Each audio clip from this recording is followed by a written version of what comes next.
மறக்காம சர்ப்ரைஸ் பண்ணுங்க. Thank you.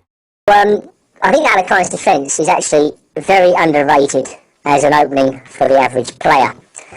I say defence, but perhaps we should rename this opening Alekhine's counter-attack, because Black's whole approach to the opening is very aggressive. For instance, after e4, knight f6, which other move, apart from the Scandinavian perhaps, that's e4, d5, challenges White's e-pawn straight away. The philosophy of Alekhine's defence is very easy to understand. Black challenges White to form a centre, using his knight as provocation, and then he will attempt to destroy that centre with a well-timed counter-attack.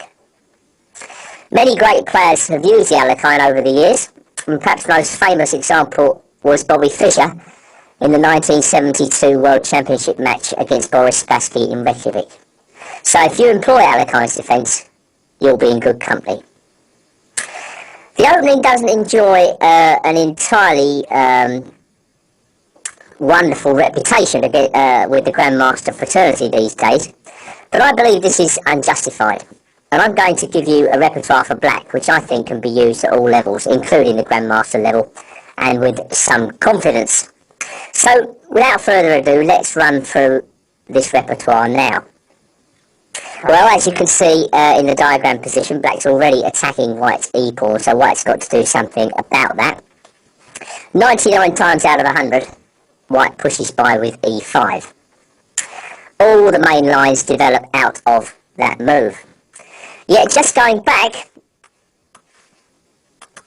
we can't discount the move 2 knight c3, which Grandmaster Johnny Hector from Sweden has been using with a great deal of success recently. However, against that, I'm going to stick with the tried and trusted d5, and we'll see that Black with accurate play can gain at least equality from this move. But going back to e5 now, as I said, that is the mainline move, and now Black sticks his knight on d5. Alright, White plays d4. Well, there are deviations even now on White's third move. For instance, knight c3 is less common at the highest level, but perhaps you'll see this move quite often in your own games. This was an old favourite of Paul Kearis. I believe Black should take that knight, and whichever way White recaptures with either the b-pawn or the d-pawn, Black gets reasonable counterplay out of that move. Going back to knight d5, there's the so-called chase variation, which is a favourite of the idiosyncratic Grandmaster Yevgeny Sveshnikov. And now White has two moves in this position. He can either play his knight out to c3, or he can play his bishop out to c4. Either way, I'm going to recommend that Black respond with e6, and we're going to see some fascinating games in this particular line, where slightly unusual play is the order of the day. Going back to knight d5, there's g3, which is a Rosenthalis eccentricity. Again, this is a move which can't be ignored, but which I think, in the cold light of analysis and with some help of typical games, will be shown to be, again, quite reasonable for Black. So basically, if White wants to challenge Alekhine defence, he's got to play d4, and then Black makes the recognised counter with d6. And now we reach the parting of the ways, because there are three very interesting and critical lines in this position. Now, the first of these is the famous 4-pawns attack. This is perhaps White's most nakedly aggressive try against Alekhine's defence. The 4-pawns attack is dangerous. It can't be discounted. White gets his best success in this variation, where he doesn't try to blow Black away straight away. Instead, he uses the pawns to cramp Black's position.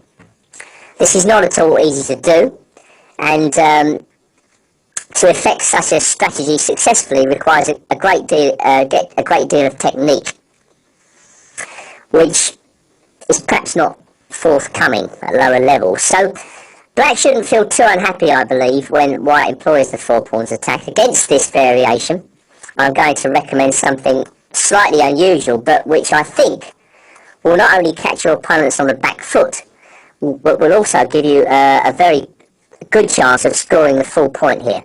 And that's c5, White normally pushes on with d5, and now g6. This is a relatively modern move. There's only a small amount of theory on it. It's a very sharp move. Black tries to bombard the white centre straight away and obliges white to play with extreme accuracy in the opening phase of the game, and many players won't do that. This is going to catch them right on the nose.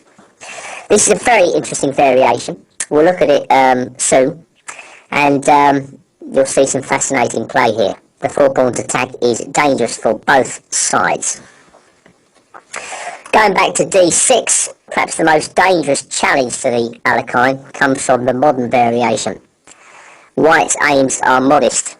He contents himself with development, safely reinforcing his pawn centre, and then with a well-judged c4, White hopes to gain both space and time and drive Black into passivity.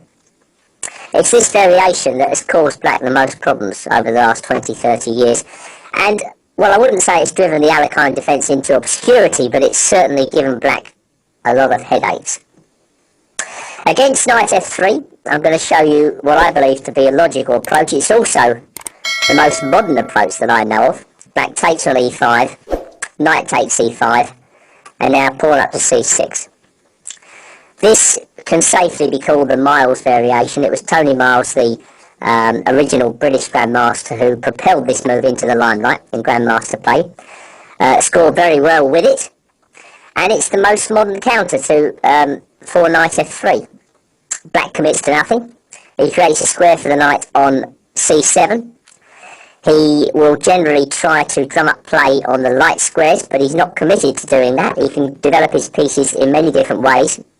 And basically with c6, he's trying to find the most useful way of preparing knight d7 to knock away White's knight on e5.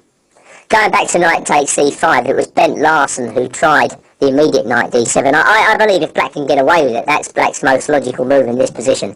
But in one famous game against Tao, he had to face knight takes f7. I mean, I think if there's anything wrong with knight d7, it has to be this sacrifice where White draws the Black king out into the open. And, well, this, of course, leads to very dangerous play, because Black has to play king e6 in this position. And then the whole game is a complete mess. Well, basically, Miles's idea, going back to c6, is to prepare knight d7 without allowing that sacrifice on f7. So it is a very logical move. And given that White's knight has already moved twice, to threaten to exchange it off for a piece which hasn't already developed, well, this, to my mind, is a very good idea. So we'll be looking at that a little bit later on. Now, the third of the variations, which is supposed to give Black a headache, and I believe it's obviously a very dangerous move to have to face, is e takes d6, which is the exchange variation. I would say the modern variation with knight f3, the four pawns attack, and this one, the exchange line, they are the three moves you're going to have to face 99 times out of 100 when you employ the Alekhine. And again, e takes d6 has been proving a prolific point scorer for White in recent years. Against this move, I'm going to adopt a common sense approach and recommend e takes d6. There's a line after c takes d6 called the Voronezh variation, which has been chalking up point after point for White. So I recommend we steer clear of this and stick with the solid e takes d6. There's nothing wrong with this move, and the positions that are reached will be relatively easy to understand and play. What more could you want? So e takes d6 will be our choice. There'll be a few less common lines that we will deal with, but we'll be sticking with the variations in general that you are going to encounter most commonly at the board. Now, I close this brief introduction with a word of warning. You must be careful to exert good judgment when you play the Alekhine. You've got to temper your enthusiasm for the destruction of the White pawn centre with a healthy dose of common sense, because if Black gets it wrong, White can come crashing through. This has happened on many occasions.